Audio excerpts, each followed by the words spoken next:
La ocasión de haberme invitado fue que este año, como dijeron, premia 50 años de ministerio.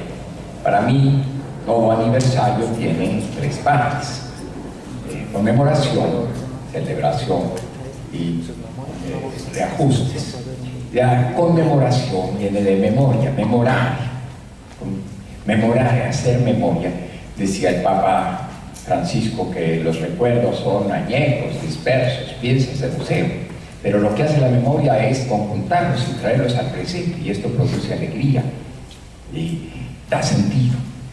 Pero entonces escribí mis memorias y fue una experiencia realmente maravillosa, tener toda mi vida frente de mí y descubrir cómo, a pesar de mis fallos, ha sido guiado por la mano de Dios. Pero después se me ocurrió publicarlas, que, como decía García Márquez, la vida no es la que uno vivió, sino la que uno recuerda, y cómo la recuerda para ser contada. ¿Y a quién? ¿Con quién se comparte? Memorare cum, conmemoración, humanos, ¿no? ¿Quiénes son con quienes comparto? En primer lugar, pues quienes vivimos determinados momentos juntos, porque los recuerdos siempre son reconstrucciones subjetivas, y cuando se cotejan con otra persona, pues da mayor objetividad. Pero sobre todo pensé en ustedes, jóvenes seminaristas, que sean un testimonio, que algo puede sacarles, y un legado de mi itinerario teológico. Bien, esta conferencia tiene dos partes. La primera es una mirada hacia el pasado, medio siglo a través de los ojos de mi subjetividad, y que la maestra Chaboya nos introdujo. Y la segunda parte es una mirada hacia el futuro. Así pues, nací en Salamanca, España, me fui ordenado sacerdote en Salamanca, España, el 25 de julio de 1964. Era la época del franquismo duro, cuando la Iglesia Católica, el catolicismo era la ideología de Estado, en ese contubernio que costó a la Iglesia miles de mártires. Salamanca era considerada ciudad levítica, porque muchas congregaciones religiosas tenían allí sus seminarios, sus teologados. Se llamaba el cinturón de incienso que rodeaba la ciudad. Para que vean, el jueves de Corpus desfilábamos 6.000 ensotanados, seguidos de la banda militar y las autoridades civiles, religiosas y laicas y políticas. Y esto, por supuesto, era una iglesia fuerte y bien consolidada. En México sucedía algo similar. Era el tiempo de Ruiz Cortines, cuando la confrontación entre jerarquía y gobierno parecía haber ya disminuido y se había llegado a este modelo modus vivendi, decía la maestra. Sergio Méndez Arceo decía que eran relaciones nicodémicas, que así como Nicodemo fue a visitar a Jesús de noche, en los turitos se hacían los arreglos, pero el gobierno apoyaba a la iglesia. Imagínense ustedes, éramos el 97.8% de católicos, nutrida asistencia a los templos, los seminarios abarrotados, múltiples organizaciones, revistas, Acción Católica, Catolicismo Social, Obreros Guadalupanos, congregaciones marianas, en fin, una iglesia fuerte.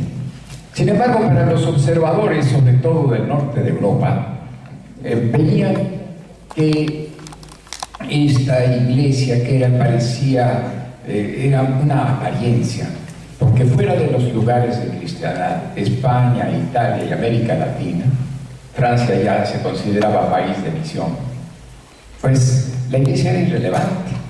Era una fortaleza que parecía inexpugnable, pero carecía de cimientos, porque su teología era muy endeble y no era posible soportar el tsunami de la modernidad secularizante que los obispos, en contacto con los protestantes, con otra teología, veían venir y exigían cambios en la iglesia. Pero había esa resistencia en la curia romana, liderada por el cardenal Alfredo Ottaviani. Las dos fuerzas se encontraron, ninguna se dominó, y lograron, entonces acordaron nombrar como papa a un anciano, Angelo Giuseppe Roncalli, que subió al solio pontificio con el nombre de Juan XXIII. Y al poco tiempo de su nombramiento ya convocó a un concilio.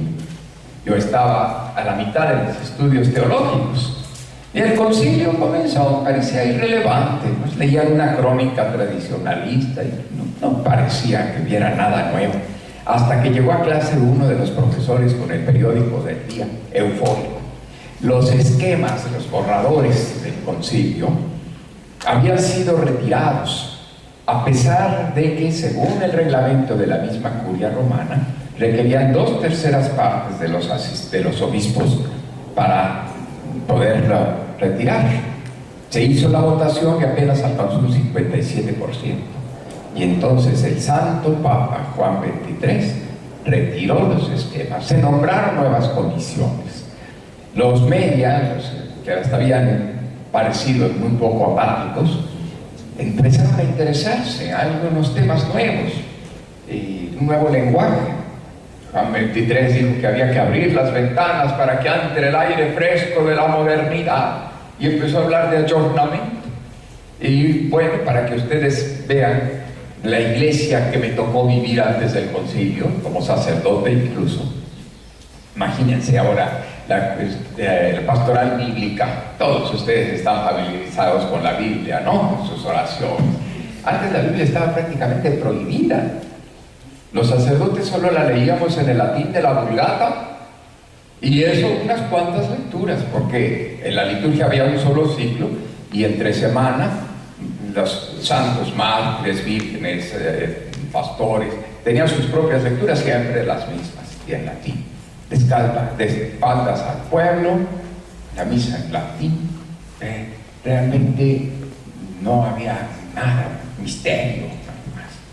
Y otro documento, la Lumen Gentium, veía de Pío XII una iglesia vertical, muy monolítica, muy disciplinada, muy ortodoxa. En cambio ahora ya estamos acostumbrados a la colegialidad, hablamos de sínodos, conferencias episcopales, presbiterianos, etcétera, ¿no? Presbiterios. Y el documento que causó sorpresa y un poco de escándalo fue la Gaudium et Spes. ¿Cómo un concilio iba a hablar de algo tan efímero como el análisis de realidad de su tiempo? Siendo así que la iglesia siempre escribía para la eternidad. Sin embargo, ahora ya es común en nuestros documentos de iglesia, en nuestras asambleas, empezar por análisis de realidad, ver, juzgar, actuar, ¿verdad? Fíjense cómo ha cambiado la iglesia, ¿verdad? Pues bueno, me tocó ver la clausura en el mejor lugar, la terraza del cardenal Arcadio Larraona, claretiano. A los padres jóvenes que estábamos estudiando en Roma nos la prestó, que estaba justo a la entrada de la Plaza San Pedro, donde tuvo lugar la clausura. Nos dejó todavía chorizo de cantimpalos y una botella de vino tinto. Y bueno, yo estaba estudiando en Roma filosofía, y que mi tesis trataba de conjuntar el Tratado de los Trascendentales, el tomismo, con Heidegger. Y pues el concilio sembró a la iglesia. Muchas congregaciones religiosas se dividieron, muchas diócesis cayeron de su pedestal, grandes figuras, una comunidad religiosa en que había 2 comedores, una para conservadores y otra para progresistas. Bueno, salieron muchos sacerdotes, dejaron su ministerio, religiosas también, sus hábitos, en fin, todo el mundo entraba en confusión. Yo había estudiado a Santo Tomás muy bien, nos lo dieron, pero ahora leíamos vorazmente todos los nuevos escritos de los teólogos del norte de Europa, Chevy, Concar, Hugo von Balthasar, Rahner, etcétera, ¿verdad? Tuve que estudiar 2 teologías, una apresurada, ¿no? Y todos entramos un poquito en confusión porque se había despertado el sentido crítico. Algún grupo de seminaristas cuestionábamos todo, la política de Franco, la iglesia, el seminario, todo, ¿verdad? Y por otro lado, pues pues el concilio hablaba de los signos de los tiempos y que había que ver por dónde guía la historia. Y para mí, un signo de los tiempos eran los jóvenes contraculturales, que en ese tiempo eran los beatniks. Usaban ya el cabello largo, la gente le llamaba camperones, greñudos, ¿verdad? Y como el padre general quería que los sacerdotes estudiábamos en Roma, aprovecháramos las vacaciones para ir a estudiar idiomas a otros lados, yo aprovechaba el viaje a dar en aventones. Yo creía que nunca más iba a volver a Europa, ¿verdad? Y en aventones y en las principales ciudades, en los lugares emblemáticos, estaban estos grupos de beatniks, muchachos que era una mezcla entre la Beat Generation de Norteamérica, poetas frenéticos de vivir, el instante, relaciones sexuales, drogas fuertes, que recorrían el país de un extremo a otro para leer sus poesías de una costa a otra. Pues también viajaban mucho y se encontraban en esos lugares emblemáticos buscando un sentido a la vida no tenía sentido, buscando. A una periodista le preguntó a Jack Kerouac, el autor de En Camino precisamente, ¿verdad? Bueno, ¿qué buscan? Digo, buscamos que el Señor nos muestre su rostro. Criticaban fuertemente al establishment, el sistema, todo lo cuestionaba. Y yo, que era un buscador, porque en todo esto del concilio había perdido un poquito los fundamentos de la fe y buscaba también, me identifiqué con ellos. Y precisamente por andar vendiendo en aventones llegué a Roma, en la Curia, donde tenía lugar el capítulo general de renovación que mandaba el concilio, donde nos pedían vuelta al carisma del fundador, y en un grupo minoritario se enfrentaba con una mayoría conservadora aferrada a sus tradiciones. Y en ese momento de fuerte tensión va llegando el padrecito que venía en aventones, y te vas de aventones pero a México, sin presentar mi tesis. Efectivamente me mandaron al seminario, que entonces se quería poner el teologado en México, en el área de filosofía, y de manera que el 68 nos pasó inadvertido. El 68 eclesial, la maestra Chaboya nos habló, ¿verdad?, donde se sentaron las bases de la teología de la liberación, se instaban las experiencias de inserción y pues la opción por los pobres, entendida en el sentido de la opción por el proyecto de los jóvenes, que ya se veía que era posible un camino socialista, desengañados del desarrollismo de los teóricos de la dependencia habían denunciado, pues se veía que solo podía venir por otro tipo de proyecto. Y también el 68 estudiantil, que habló la maestra, y yo pues fui siguiéndolos. La iglesia pues más bien se inclinaba por Díaz Ordaz, y ahí en el seminario mis compañeros. Pero mi hermano, que me fue a ver, pertenecía a un comité de huelga, me puso al tanto, y ahí en el mimeógrafo del seminario sacamos un volante, mi pobre contribución al movimiento. Entre tanto, el Instituto Superior de Estudios Eclesiásticos, el ICE, abría sus puertas para los religiosos que querían tener su teologado en México. Bueno, eran 500 alumnos, 70 profesores, muy plural, maestros conservadores y progresistas. Y efectivamente pues, se trasladó el seminario a México. A mí me mandaron a la colonia del Valle, donde estoy actualmente, una colonia pues, burguesa, conservadora. Yo llegué un poco deprimido, le hablé a mi hermano. En los pocos días que había llegado a México me había abierto hacia las culturas de vanguardia de la zona rosa. Y me dice, no te preocupes, aquí hay cosas interesantes, hay un happening. Él me había hablado de los happenings de Alejandro Jodorowsky. Va a tener lugar esta noche, me dijo la dirección. Bueno, los padres me recibieron bien, me dijeron que me encargara de los jóvenes. Esta noche en el dispensario parroquial va a haber una horita de teatro de unos hippies que dirige un padre. Pinches hippies mamones. Dirige un padre, bueno, ya me imagino. Pues, ¿cuál no fue mi sorpresa cuando pregunté en la dirección y era la misma que me había dado mi hermano? Efectivamente, el día de mi llegada estaba en contacto con lo más representativo del hippismo mexicano, que se habían valido de un sacerdote para que les prestaran el teatrito y que hicieron un performance sumamente fuerte, ¿verdad?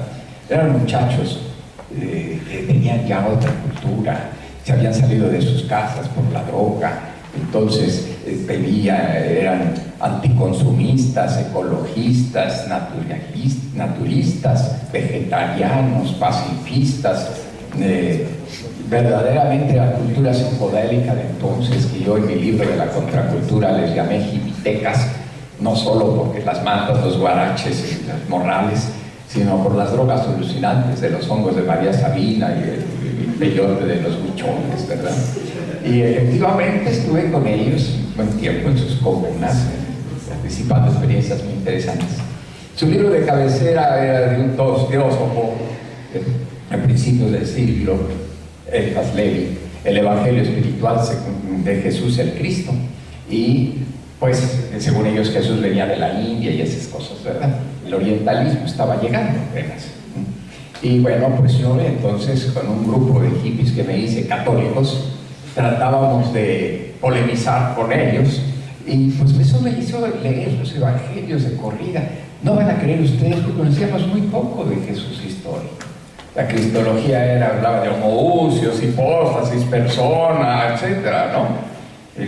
La de Europa era el Jesús histórico, el Cristo histórico era la irrupción del verbo en la histórica, totalmente ahistórico, ¿verdad? Pues bueno, en eso nos invitaron al Congreso de la Sociedad Teológica Mexicana con el nombre de Fe y Desarrollo, y nos invitaron a organizar una mesa sobre teología del movimiento hippie, y eso me puso en contacto con sacerdotes que estaban preocupados de la relación fe y política, y eso entonces me empecé a buscar ahí las bases de la teología de la liberación en otro encuentro que tuvo el Cook conmemorando con los teólogos de los grandes maestros y los grandes exponentes de la teología de la liberación.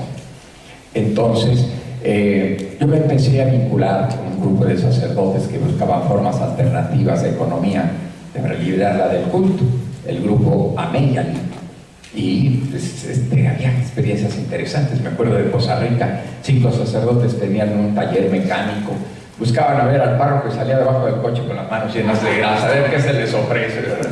Bueno, pues, eran situaciones de búsqueda, otra iglesia, ¿no? Era un momento realmente muy bonito. Y bueno, requisitos que tenía el movimiento sacerdotes para el pueblo era primero hacer la opción por los pobres, según Medellín, la opción por el proyecto de los pobres. Cuando Puebla le puso preferencial por los pobres, desplazó del proyecto al sujeto. La iglesia se debe a todos, pero principalmente a los pobres, ¿no? En el otro lado, la iglesia, de donde esté, tiene que hacer opción por los pobres. Pero bueno, eso era lo primero. Y lo segundo, una experiencia de inserción, estar vinculados a un sector popular.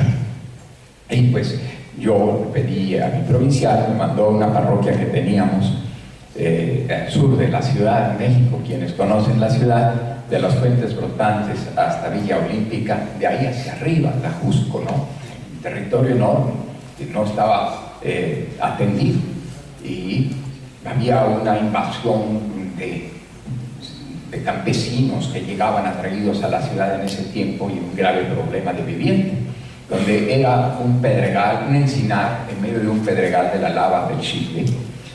Los colonos pobres compraban ilegalmente sus tierras al comisariado Girard y construían sus casuchas adaptándolas a las irregularidades del terreno. Yo lo dividía en 7 sectores, que ahora son 7 parroquias. En cada sector fundaba una comunidad eclesial de base, y los domingos en las misas les iba a celebrar cuando ellos estaban haciendo sus faenas, y después hablábamos de los problemas de la colonia. Y la problemática la compartíamos con una tira de parroquias, desde la salida de Cuernavaca de San Pedro Mártir, con Chucho Ramos, hasta Contreras con Rafael Reigadas. Todos teníamos esa misma problemática. Echeverría había fundado, ante la carencia de viviendas, Infonavit, Inteco, Fideurbe y la Corex, que trataba de regularizar la tenencia de tierras que pasaba de ser ejido a propiedad privada. Y no tuvimos la suerte de vincularnos con la cooperativa, con el Centro Operacional de Vivienda, que nos estuvo hablando de lo que es la política urbana. La política, la ciudad, una sociedad dividida en clases sociales, exige una ciudad segregada. Y quienes realizan la política urbana son los fraccionadores, la industria del automóvil, la industria de la construcción, el gran capital. Y tiene asignado cada sector de la ciudad cómo puede sacar el máximo de ganancia. Y evidentemente una zona arbolada al sur de la ciudad, pues era mejor, más apetecible que fueran otro tipo de habitantes. Y al pasar a propiedad privada, lejos de ganar seguridad, la perdí. Nos recomendaba Copevi que la lucha por conservarla como zona ejidal, que según el artículo 27, que entonces vigía, pues no podía ser vendida.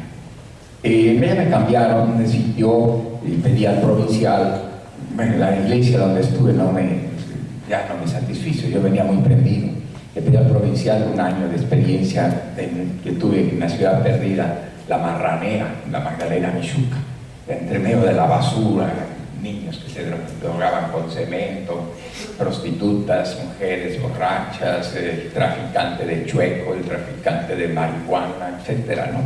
Y ahí pasé un año encontrando y descubriendo la limpieza de corazón en muchos de sus habitantes y lo que es la generosidad de los pobres. Y después, pues ya me pedí que me mandara a un lugar tranquilo, me mandaron a Puebla, trabajé en las vecindades, donde antes habitaba una familia oligárquica, ahora en edificios ruinosos, apenas caban 15 o 20 familias y sin agua, ¿verdad? Tratando de organizar eso, se empezó a oír que iba a tener lugar en Puebla la tercera conferencia episcopal latinoamericana. Había temores porque en 1972, al cambiar la directiva del CELAM, esas grandes figuras de obispos, Helder Cámara, Leonidas Proaño, etc., habían perdido peso en el CELAM y Pironio había dejado la dirección a Alfonso López Trujillo, quien lo entregó a los sectores tradicionalistas de la curia romana. Se pretendía condenar la teología de la liberación y hoy a toro jugado, pues otra versión más light del concilio. En fin, eso no se iba a dar sin un fuerte debate. A lo largo y ancho de todo el continente circulaban una cantidad de documentos, declaraciones, etc. Fue el debate más importante que ha tenido América Latina, yo creo. Y bueno, el progresismo latinoamericano esperaba que en México nos encargáramos de la infraestructura para los teólogos de la liberación, que no eran aceptados en la conferencia. Se produjeron muchas maniobras para que los obispos progresistas no asistieran. Con todo se lograron filtrar 50. Y bueno, pues con la autoridad moral de don Sergio Méndez Arceo, se convocó a los directores de los centros de pastoral, que nos daban material, y con ellos se formó el cuerpo consultivo. Y don Sergio tuvo a bien invitarme allí. Él dice: lo que necesitamos es un contacto confiable en Puebla. Yo acababa de llegar a Puebla y pues me tocó, ¿verdad? Pepe Álvarez y Casa dijo: lo primero que tenemos que hacer es conocer qué pasa en Puebla. Experto en clasificación de noticias y siendo Sencos un lugar neutral de las izquierdas, me dio cartas para todos los partidos políticos de izquierda y en una semana tenía un cuerpo excelente de reporteros con los cuales sacábamos la síntesis noticiosa de Puebla en medios rústicos con el miógrafo, pero tuvo buena aceptación en la ciudad y sobre todo nos ayudó a conocer qué era Puebla, el baluarte del anticomunismo. Así como aquí los tecos o en México el muro, allá eran los FUAS, el Frente Universitario Anticomunista. Y con el apoyo de un obispo muy anticomunista, Octaviano Márquez, ya habían escalado hasta llegar a ocupar puestos importantes en el Consejo Coordinador Empresarial, en la prensa poblana, de manera que iba a tener lugar en el seminario pontificio con una muralla construida por Espinosa Iglesias, el dueño de Vancomer, totalmente protegida, ¿verdad? Había que buscar, se me daban consignas múltiples, cada 2 lunes iba yo allá, un lugar discreto para los teólogos de la liberación, un centro de documentación, porque ellos hacían los estudios, o quién sabe qué medios hacer pasar sus comunicaciones a los obispos progresistas de dentro, ¿verdad? Además, Sencos pedía una oficina y un lugar para las conferencias de prensa alternativas a las del CELA. Y hay muchas iniciativas más. Un grupo de mujeres para el diálogo querían cabildear con los obispos y querían un auditorio que las recibieran familias en sus casas. Querían una parroquia para que obispos de cada país dijeran algún testimonio cada día. Para eso me vinculé con un grupo de sacerdotes un poco más abiertos, les estuve haciendo conciencia de esto.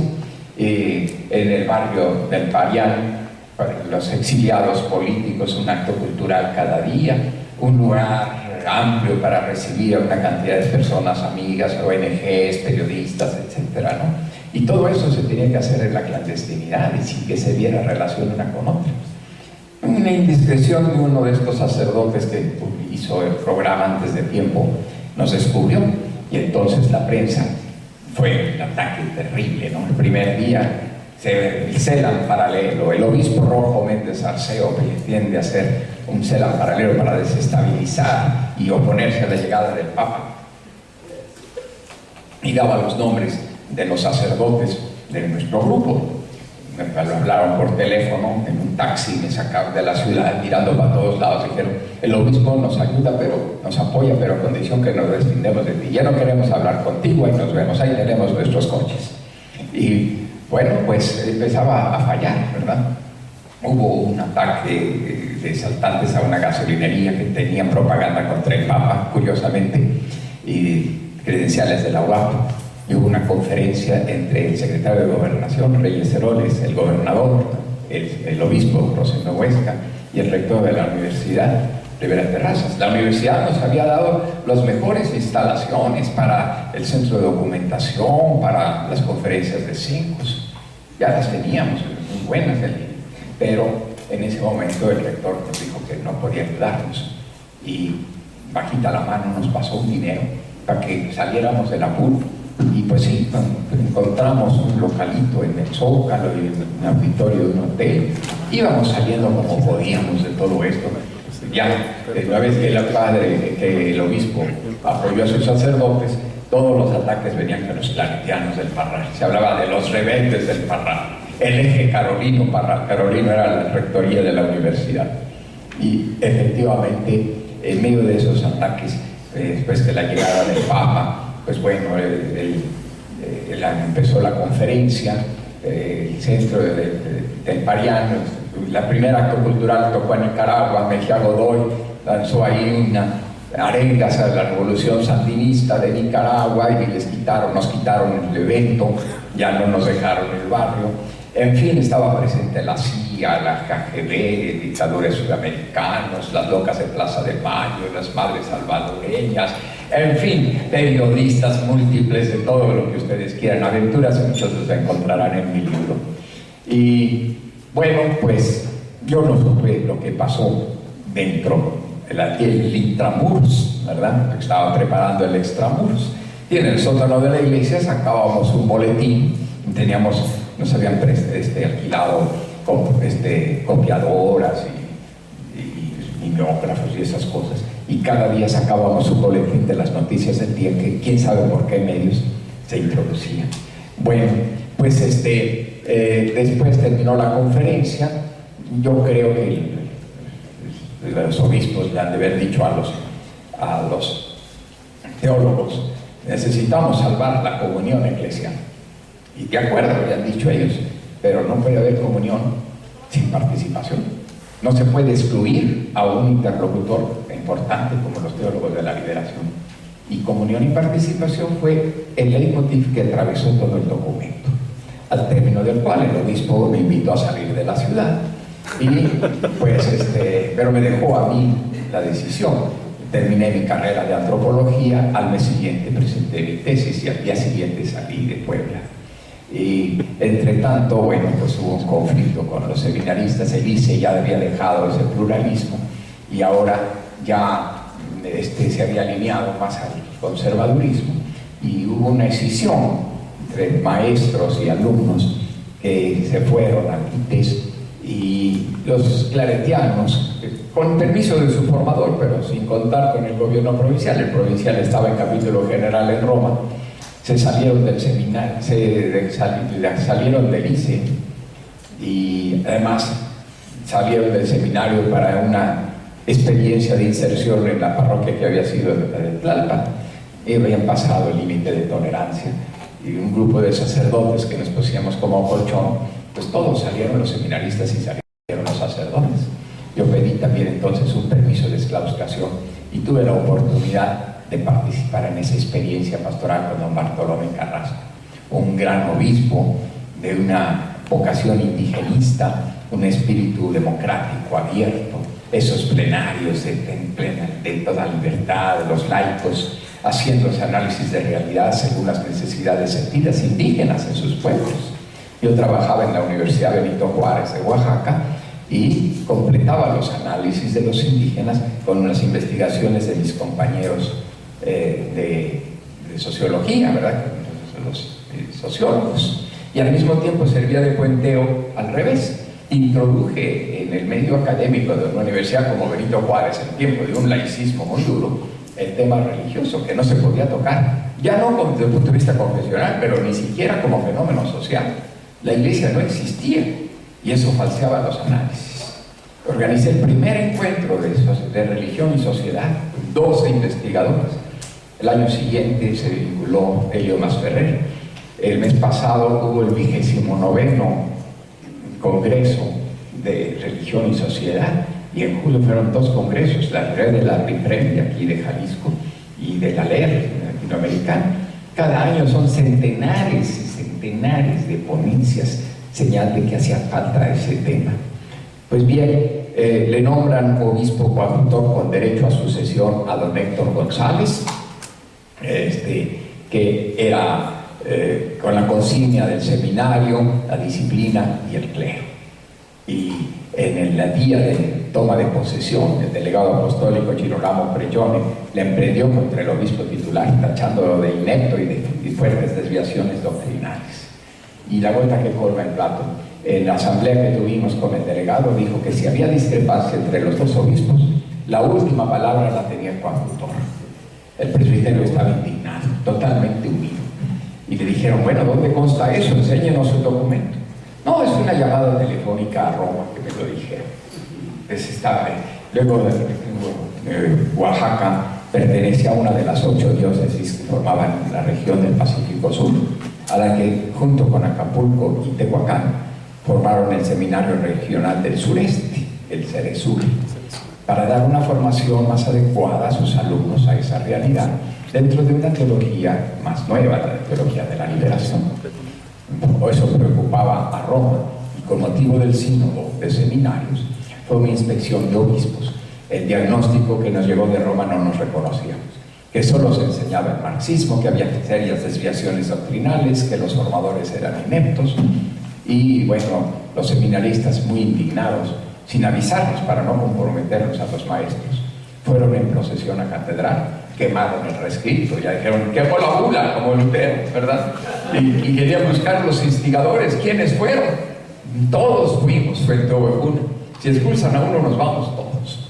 Samuel Ruiz, de San Cristóbal, y Arturo Lona, de Tehuantepec, sacaron a sus seminaristas, y todos los demás salieron. Eso fue un gran escándalo. Ante eso regresé a mi congregación y con la... después me mandó llamar, al poco tiempo de una breve estancia en Monterrey, me mandaron llamar a Roma como promotor congregacional de justicia y paz.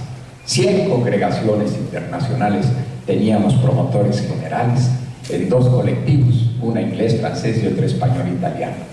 Y nos abríamos entonces a la globalidad, a todos los grandes problemas del mundo, ¿no?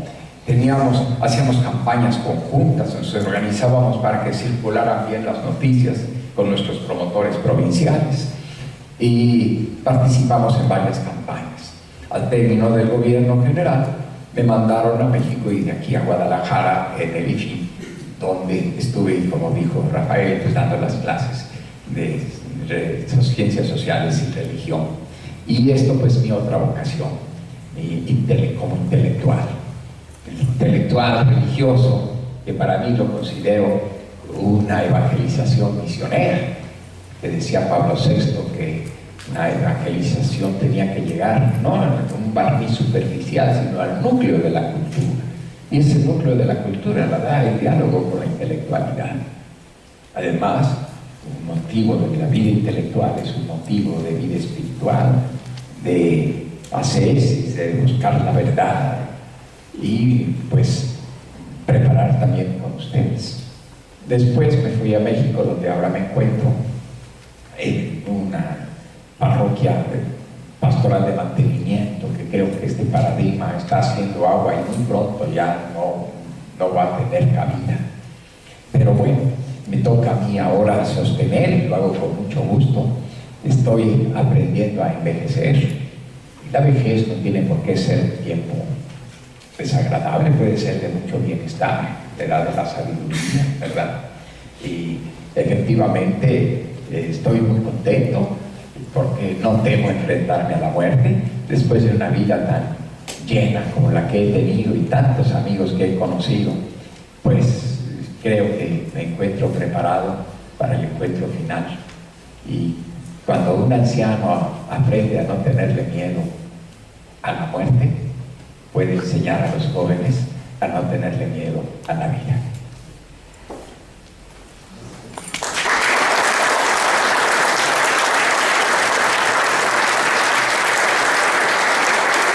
Ahora los invito a mirar hacia el futuro. Así como la historia estudia el pasado, no por vano afán de división, sino en función de los intereses presentes, una visión clara del futuro también nos puede ayudar a nuestras programaciones del presente. Ahora bien, el futuro puede ser de tres clases: el futuro probable, el futuro deseable o el futuro posible.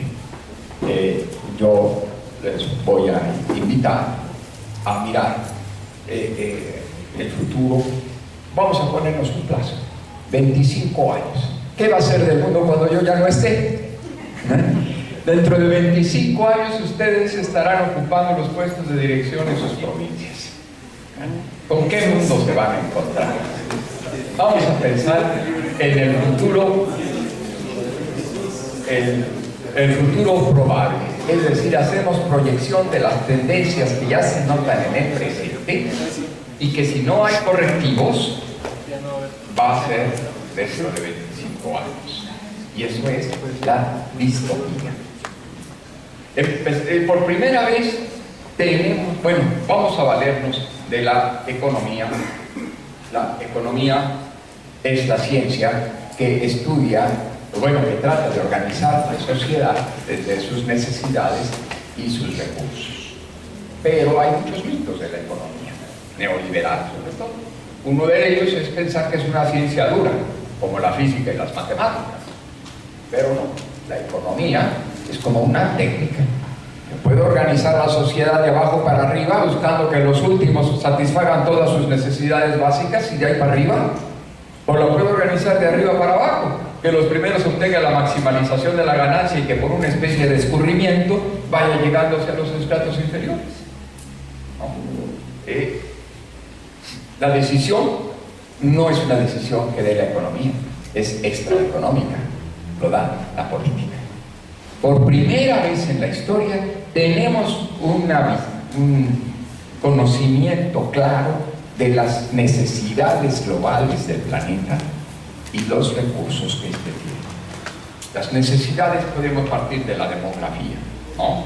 Fíjense, tardaron 150.000 años para que la especie humana alcanzara los 1.000 millones de personas. Cuando yo nací, el mundo tenía 1.500 millones de años. Encontré ese mundo de 1.500 millones de años. Se ha ido veniendo duplicando cada 30 años, ¿no? Hasta que hoy estamos en 7.500 millones. De aquí a 25 años habrá 1.500 millones de personas más, los mismos que yo encontré al llegar al planeta. Imagínense ustedes todo lo que eso significa. Y los recursos que se pensaba que eran ilimitados, la Tierra era como un planeta inmenso, se tomaban recursos y ya. Pues ahora vemos que no, que tiene recursos limitados y que hay que cuidar. Bueno, la economía tiene uno de los factores, la producción. Por la producción no hay problema. Nunca se ha producido tanta riqueza como ahora. Se ha venido aumentando cada vez, de manera que en 50 años la economía mundial se ha quintuplicado y dentro de 25 años seguirá aumentando más. Hay mucha riqueza. Lo malo es que ya no se obtiene produciendo bienes materiales, sino ahora la especulación monetaria, servicios y demás. Bueno, y el problema no es que falte riqueza, hay recursos. Lo que falta es la distribución. Contra esa teoría del derrame que hablábamos, ¿verdad? Poco a poco iban a llegar. El Banco Mundial en 1960 hizo un estudio, dividió a todos los países en 5 grupos iguales en número de países, pero los dividió por el número de riqueza, los factores que dan la riqueza. Pues ahora bien, el primer grupo se vio que tenía una riqueza 150 veces superior a los del último grupo, de los países más pobres. Vean ustedes, la gráfica casi no se distingue aquí. Este sería el primer grupo y este sería el del último grupo, ¿verdad? Los indicadores presentan un poco esa gráfica. El primer grupo, vean ustedes, concentra el 82.7% de la riqueza. El segundo grupo, el que está México, el 11%. Y el 60% de los países le tienen que repartir el 5% restante. ¿No? Eso lo conocen como la copa de champán. Los super ricos, de 85 personas, tienen una riqueza equivalente a la mitad de la humanidad. El 1% tiene 110 billones de dólares, la riqueza de la mitad del planeta. ¿No? Y 3 hombres, los más ricos, concentran una riqueza igual a la de 1.000 millones de habitantes de 42 naciones. Y junto a ellos, pues el poder económico globalizado. 100 megacorporaciones con socios de diversos países, porque ya el capital no tiene patria, forman la clase dominante transnacional global. ¿No? Y son apoyados por organismos internacionales, el Fondo Monetario Internacional, el Banco Mundial, etc. ¿No? Imponen las políticas económicas a todos los gobiernos. Ya las decisiones económicas de los gobiernos ya no las toman ellos. Y tienen gran poder de corrupción de las élites de todos los países. Miren ustedes, por ejemplo, cómo en esta maraña se ve cómo las grandes corporaciones se van concentrando cada vez en menos firmas. Y hablando de grandes fortunas, no podemos descuidar el crimen organizado, ¿no? Que siempre ha habido un lazo muy tenue entre el capital legal y el ilegal desde el tiempo de los piratas, ¿verdad? Pero estos producen mucha violencia, gran poder de corrupción, además de los daños. Las clases medias consumistas, que forman el 25% de la población mundial, consumen el 75% de energía, madera, metales, etc. Y lo derrochan en un consumismo insensato. Siempre las mercancías se hacen obsoletas, se quiere encontrar el último modelo del iPod, ¿verdad? Y pues, si se piensa eso del desarrollismo, que su desarrollo, que vamos a procurar que todos los países alcancen nuestro nivel, eso es una pura mentira. Si todos los países del mundo alcanzaran el nivel actual, se necesitarían otros 2 planetas. ¿Y en qué se gasta el dinero? Además de lo que ya se está gastando ahí, se necesitarían 6.000 millones de dólares para que todo el mundo tuviera instrucción básica. Pero Estados Unidos nada más gasta en cosméticos 8.000 millones. Agua para todos, 9.000. Helados en Europa, 11.000. Nutrición y salud básica para todos, 13.000. Mascotas en Europa y Estados Unidos, 17.000. Y eso sin contar lo que se gasta en cigarros, alcohol, droga, etc. ¿no? Es el consumismo de lo superfluo. Y entre tanto, los pobres. La medición de la pobreza varía. Para Estados Unidos son todos los que ganan menos de $2 diarios. Pero no es mismo gastarlos en Haití que en Estados Unidos, ¿verdad? Hoy se piensa que son pobres los que no cubren satisfactoriamente al menos una de las 6 necesidades básicas.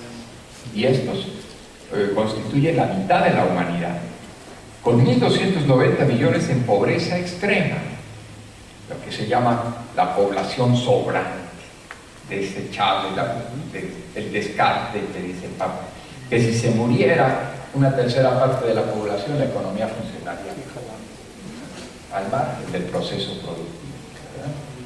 Y es posible que dentro de 25 años haya disminuido esta población, la pobreza extrema, pero los satisfactores son de menor calidad. La clase media baja y ahora ya se le está hablando de pobreza alta. Sí satisfacen sus necesidades básicas, pero de forma muy precaria, ¿no? Es la población desechable. Las necesidades básicas, el alimento. Mientras hay 1.000 millones de hambrientos, se pueden producir alimentos para 12.000 millones de personas. Se producen más o menos según los vaivenes del mercado. Hay falta de voluntad política. Se puede remediar el hambre ya. Y siguen muriendo de hambre, y perdón, es una mala palabra hablar de hambre, de subnutrición, dice el Papa, palabras eufemísticas, ¿verdad? Y los alimentos genéticamente modificados presentan muchos riesgos, y los alimentos chatarra producen obesidad, no nutren, ¿no? El techo, pues también, las que dice el Papa, personas ya eufemísticamente en situación de calle, ¿no? Y la salud, si bien es cierto que la medicina tiene avances incuestionables, benefician apenas al 1% de la población mundial. La mayoría se siguen muriendo, niños, de sarampión, diarrea, neumonía.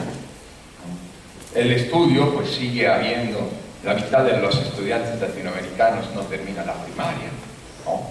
Ayer salió la noticia de que 60% de los estudiantes, de los jóvenes entre, creo que 14 y 25 años, son ninis, ni estudian ni trabajan, 60%, ¿no? El trabajo, 200 millones de desocupados, sin contar el empleo informal, y la riqueza se reinvierte en robótica, que desaloja mano de obra. Esto es explosivo, ¿eh?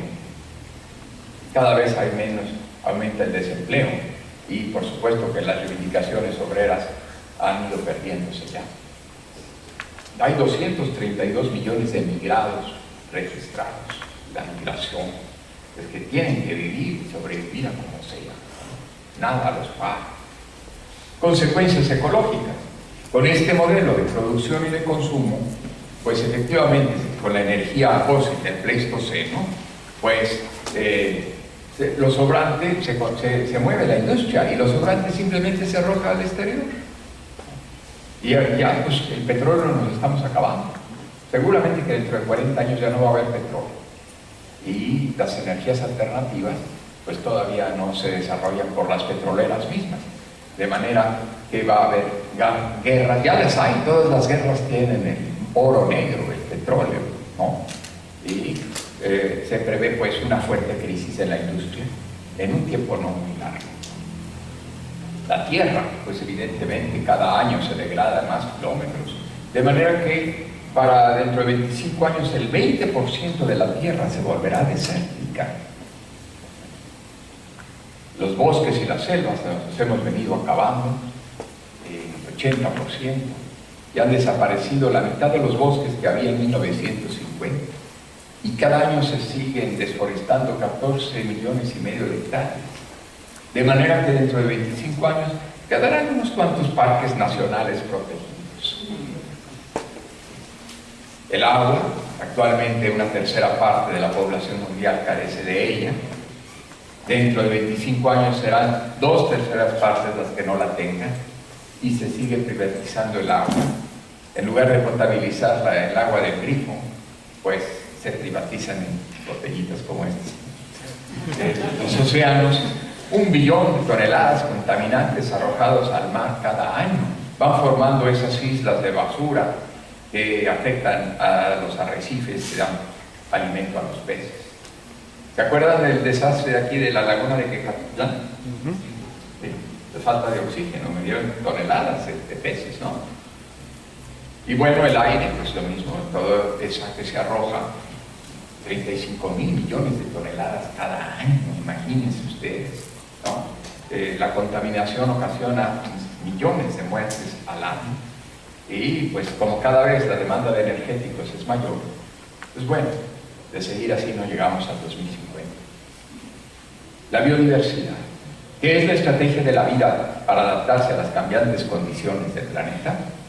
Pues actualmente hay catalogadas 10 millones de formas de vida, que es apenas el 1% de todas las especies que ha habido, y cada año desaparecen 27.000 especies. Y no solo las especies desaparecen, sino los miembros de esas especies. En los últimos 40 años desaparecieron más de la mitad de las fieras, peces, aves, reptiles y anfibios. Y a este paso, la mitad de las especies actuales de plantas y animales habrán desaparecido a finales del siglo XXI. Los niños de entonces sabrán de los tigres y de los osos polares, igual que los niños de hoy hablan de los dinosaurios. El efecto invernadero saben cómo opera, ¿verdad? De hecho, que permite que los rayos del sol se refractan, pero a la salida no salen los rayos caloríficos, sino nada más los rayos luminosos, que se revierten y entonces se forma una temperatura más calientita. Pues bueno, los gases, estos productos de la revolución industrial, forman una capa que se fuera el efecto invernadero, ¿no? Desde que empezó la revolución industrial a consumir la energía fósil, esa capa ha crecido el 30% y dentro de 25 años será el 60%. Y eso produce el calentamiento global. 5 grados se espera que este siglo aumente la temperatura. De otros 25 grados más, ya no será posible el plancton del alimento a los peces del mar. La capa de hielo de los, ¿cómo se llaman? Los glaciares, ¿verdad?, se ha adelgazado un 42%. El nivel del mar subirá este siglo 88 centímetros, sepultando varias islas, penínsulas, Yucatán, Baja California, ¿verdad? Y las catástrofes son cada año más agresivas, se han cuadruplicado respecto a los años 60. Entonces, pensar que la tecnología resolverá todo esto es ingenuidad, puesto que precisamente es el modelo tecnológico lo que se cuestiona. Y muchas de estas tendencias deberán corregirse antes de 20 años para evitar el punto de no retorno, ¿no? Y la posibilidad es de todos. No que a nosotros religiosos no nos toca. Eminencia cardenal, ¿cómo que no toca? Y la barca se está hundiendo, remángase en las mangas de la sotana y póngase a remar, ¿verdad? Ricos o pobres, a todos nos toca. Ante esto, por supuesto que este modelo tiene resistencias, pero ante las resistencias, primero tenemos la dictadura perfecta, ¿verdad? La televisión que nos deforma la realidad, nos anestesia, nos entretiene y manipula los votos, la democracia, ¿no? Y si fallara, pues tenemos la disuasión armamentista. Con la 10ª parte de lo que el mundo gasta en armamentismo, y el Pentágono lleva la gran mayoría, se podrían remediar todas las necesidades básicas del mundo, con lo que tendríamos un mundo más seguro. Entonces, la tecnología bélica ahora ya es inteligente. Ya no se necesitan soldados ni armas convencionales. Ahora un técnico en Arizona puede manipular un dron de alguna de las 1000 pequeñas bases en el océano, que se llaman nenúfares, esas plantas acuáticas donde la rana se esconde para atrapar la mosca, y manda un dron con una munición inteligente al celular del terrorista que quieren eliminar. Mala suerte si prestó su celular. Y ya saben ustedes, la espionaje, ¿no? Todos nuestros mensajes de celulares, de los Facebooks, de Internet, de las tarjetas de crédito, todo eso va a una megabase de datos a la que tienen acceso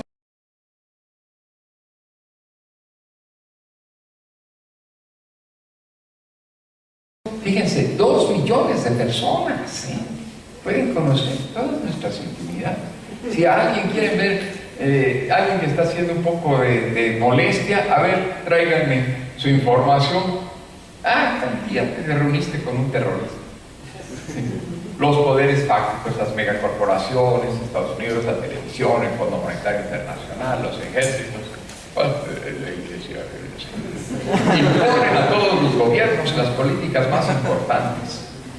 En algunas cosas sí, ¿verdad? Fomentando la corrupción, la impunidad, la represión selectiva y oculta, la colusión con el crimen,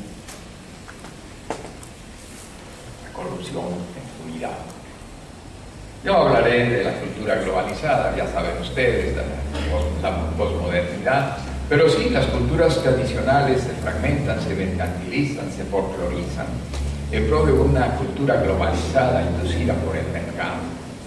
Las tecnologías de información, comunicación, que son muy importantes, pero hay que saberlas usar para no enajenarse. El consumismo de mercancías superabundantes que se hacen obsoletas, la cultura inmediatista, hedonista, etc. Y nuestra iglesia entre el escándalo y el testimonio.